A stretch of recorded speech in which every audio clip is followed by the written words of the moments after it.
now I know why the forefathers did what they did. It was really to allow the popular voice to be heard, and in a way that was really felt like I was living through history. I kind of got a small glimpse of what the forefathers had intended.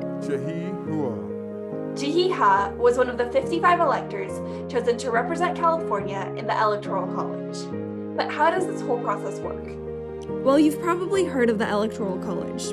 It's the reason why President Trump won the 2016 presidential election, even though Hillary Clinton got almost 3 million more votes. It's also the reason Florida and Pennsylvania get so much attention every election cycle.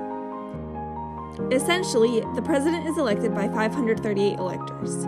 Each state gets a number of electors equal to the number of Congress representatives and senators in that state, plus 3 in Washington, D.C. So the number of electors is somewhat tied to the popular vote, but in a way that favors smaller states. For example, a vote in Wyoming is almost 4 times more powerful than a vote in California. But it's even more complicated, because each one of those electoral votes corresponds to a person who actually gets to cast that vote. That's where Jihiha comes in. Ho was chosen to represent the Democratic Party in one of the Los Angeles districts.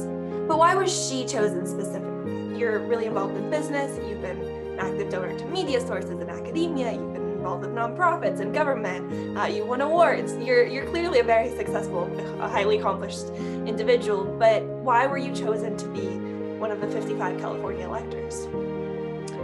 I believe the reason that I was chosen is because of everything you just said, is that I have a great passion and involvement in supporting people who are elected officials and been very involved with the Democratic Party, and obviously give and donate my time and my resources to people who are in elected positions. So that, and probably my voting record is, I'm a very active voter, and I'm very well connected to, the issues. So I think those were the reasons why I was chosen. There's no standard way of choosing electors.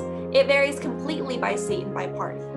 In the California Democratic Party, each Democratic congressional and Senate nominee from the last election designates one elector who pledges to vote for the Democratic presidential nominee. Then after the election, the electors for the party that won the popular vote in California get to go to Sacramento and cast their votes. But especially in recent years, many people have begun to protest the Electoral College, saying that it's obsolete and undemocratic. I asked Ho what she thinks about these arguments. I've given that a lot of thought.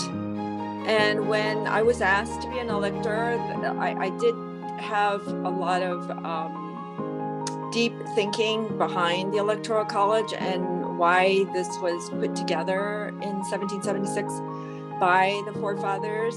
And I understand it, because we live in such a big, diverse country with, many, many states, that the popular votes tend to be in key areas. And so if you didn't have the Electoral College, you can just imagine that the people who were in these areas that are not populated would not have the same kind of considerations. So I think that was the sort of essence behind the Electoral College. So I understand it in theory. It's true that the Electoral College was established to ensure that every geographic region gets at least some representation. But there's also another reason. According to the National Archives, the Electoral College was a compromise between the election of the president by a vote in Congress and the election of the president by a popular vote of qualified citizens.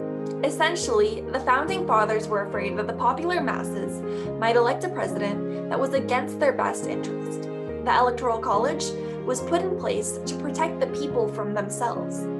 That's why electors don't need to vote for the person they pledge themselves to. When an elector votes for someone other than who won the popular vote in their state, they're called a faithless elector. Would you ever consider voting against the popular vote? I think that defeats the purpose of the Electoral College. I think the reason for having the Electoral College was very specific, and I believe that the way the Constitution reads, you are supposed to be representing the voice of the people, the vote of the people.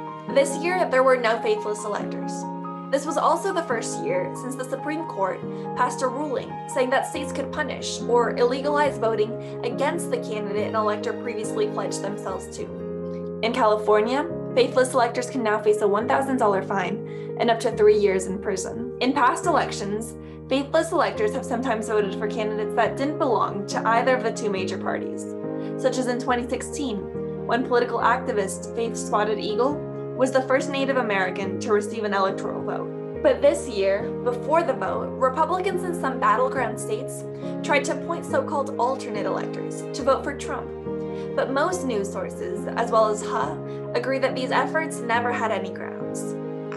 I'm really not sure where he's going with what he was doing, because it was